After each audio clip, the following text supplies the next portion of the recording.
sujet du père Alexis Diet, qui nous parle de l'avenir de la démocratie en Afrique. Et le père Alexis Diet nous pose la question de savoir, la démocratie ne trouve-t-elle pas son avenir en Afrique? Il dit, contrairement à ce qu'on voit aujourd'hui, le monde en train d'évoluer, les choses changent, l'Occident même qui ne tient plus. Est-ce que l'avenir de la démocratie, là, c'est pas en Afrique? La démocratie même, là, les gens, vous pouvez dire le pouvoir, tout le monde a sa définition de la démocratie. Mais en réalité, là, la meilleure définition de la démocratie, pour moi, c'est quand on est sur un territoire où on a un dirigeant qui nous permet de nous exprimer librement. Et ce, en fonction des règles, bien sûr. Et un dirigeant qui est capable de maintenir la paix et un dirigeant qui offre des perspectives de développement et d'espoir. Pour moi, c'est ça la démocratie. Je peux ne pas aimer quelqu'un, mais si je peux donner mes opinions et je ne serai pas poursuivi, mais mes opinions que je donne, je ne mens pas sur quelqu'un, je n'insulte pas quelqu'un. Et avec tout ce que je viens de citer, quand je me lève le matin, je peux aller chercher mon pain. Pour moi, c'est ça la démocratie. Je dis pour moi. Et ça dans un contexte de paix. Pour moi, c'est ça la démocratie. Et donc, quand on regarde aujourd'hui, les Occidentaux même qui s'affaiblissent, est-ce que l'avenir même de la démocratie, c'est pas en Afrique?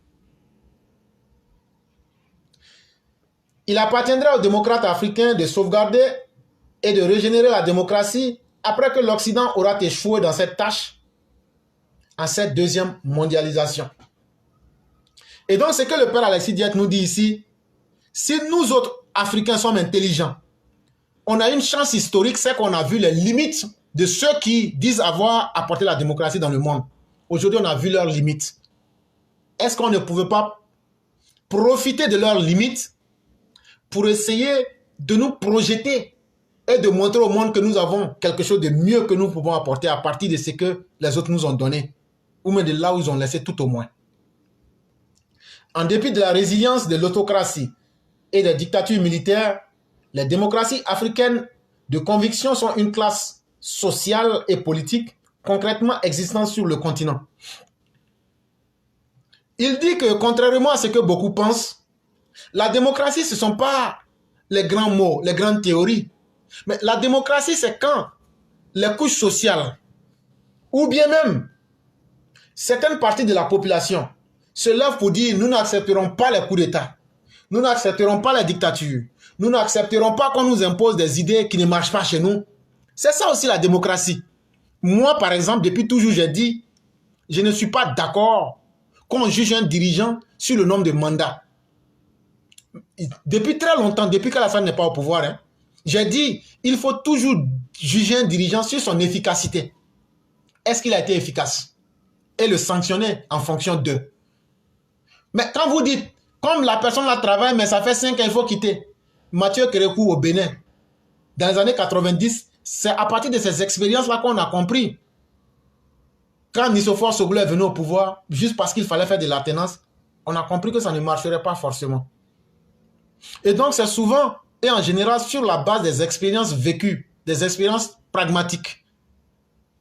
Changer chaque 5 ans, c'est un piège de l'Occident pour nous faire patiner à chaque moment. Toi-même, là, un vrai travail que tu commences là, est-ce que tu peux arriver aux conclusions au même moment? Surtout qu'on parle d'un pays qu'il faut construire. Quelqu'un qui vient au pouvoir là, s'il vient pour vraiment travailler là, 5 ans, il ne peut pas. Parce qu'il y a ce que tu penses, il y a la réalité du terrain et il y a aussi les imprévus. Mais on dit non, vous, vos pays là, chaque 5 ans, il faut que quelqu'un de nouveau vienne. Celui qui est venu n'a pas terminé son idée, il faut qu'un autre vienne. Et on part d'idées inachevées en idées inachevées et nos pays vont rester des pays coupés, cloués. Voilà le piège des Occidentaux. C'est un discours qui est beau à entendre, mais c'est un discours piège, en ce sens que même si le dirigeant est bon, si on ne lui a pas donné le temps, comment est-ce qu'on peut voir qu'il a fait ce qu'il a pensé, il a pu matérialiser?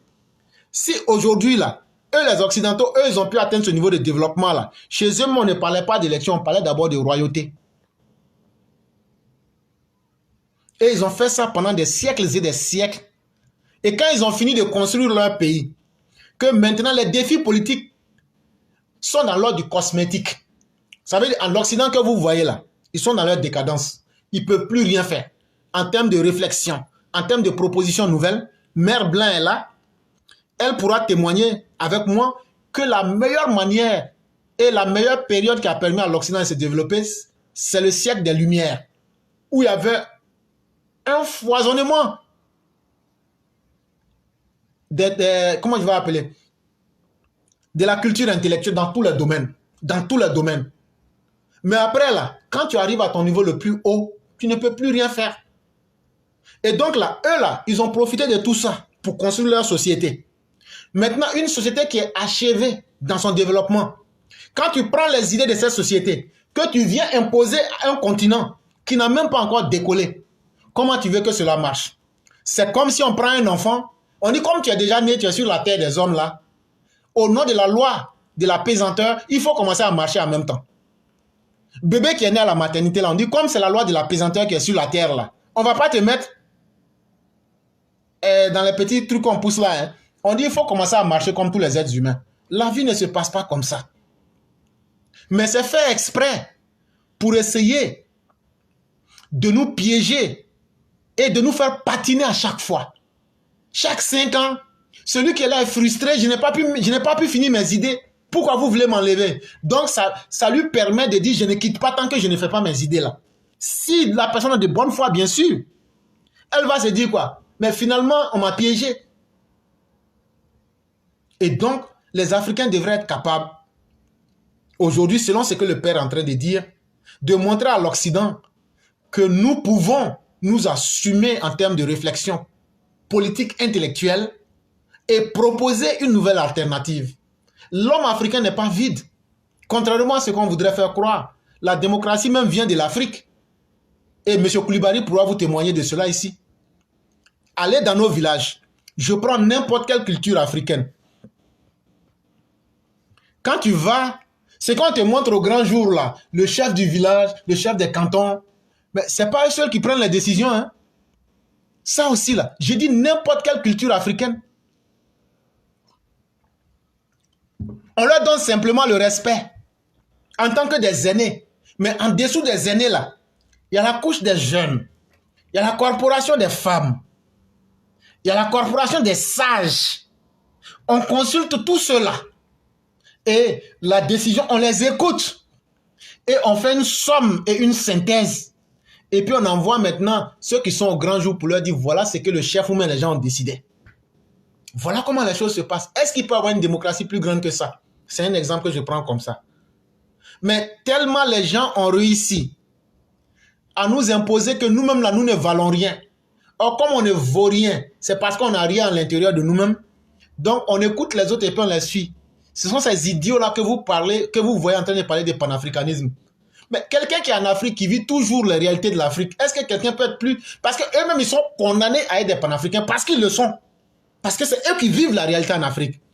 Mais ce n'est pas nous, on va rester aux États-Unis. Ce n'est pas nous, on va rester en France pour dire aux Africains comment ils doivent bien vivre en Afrique. Chers Africains, ne vous laissez pas distraire par les idiots. Ah non, comme il a beaucoup de vues là. Mais vous ne savez pas que le diable a beaucoup. Soro Guillaume faisait le million de vues. Mais quand son cul est sorti dehors là, il ne fait même pas aujourd'hui 1000 vues. Et d'ailleurs, tous ceux qui ont fait les grandes vues là, ça leur a apporté quoi dans leur vie? Ils sont tous finis en train de demander étoiles pour vivre sur votre dos. Mais nous qui vous disons des choses qui peuvent vous amener à réfléchir, nous on ne vous a jamais rien demandé. Et s'il plaît à Dieu, on ne demandera jamais rien à quelqu'un. Parce que ce que chacun mérite là, Dieu finit par lui remettre. Et donc, chers Africains, chers jeunes Africains, ce n'est pas à moi éclaireur pro-vérité. Ce n'est pas à Franklin Nyamsi. Ce n'est pas à Nathalie Nyam. Ce n'est pas à nous qui sommes couchés en Occident de vous dire voilà comment vous devez prendre votre destin. C'est vous qui vivez en Afrique. C'est dur. Ça va pas. C'est chaud. C'est vous qui vivez. Il n'y a pas quelqu'un qui est plus panafricain que vous. Et donc là, si quelqu'un ne peut pas vous apporter des idées pour vous faire aller vers la progression, quelle que soit la beauté du discours, c'est votre ennemi. Et ça, ce n'est pas à nous de venir vous expliquer comment vous devez faire pour devenir des panafricains. Déjà, même que ceux qui disent qu'ils sont panafricains, on leur dit comme les Kémy Séba, bon, il faut brûler ton passeport. Là, tu vas devenir même chose comme nous. Il dit non, non, non, lui, il ne brûle pas son passeport. Ça, c'est déjà un signe qui doit vous dire qu'ils sont en train de vous tromper. Si Kémy Séba, ou même les Nathalie Yam, ou même les Franklin Nyamzi qui pleurent pour un passeport français, mais pourquoi ils ne te disent pas, comme on veut des panafricains, comme les fans Fanon, ils vont là-bas en Afrique et ils restent sur le terrain avec vous.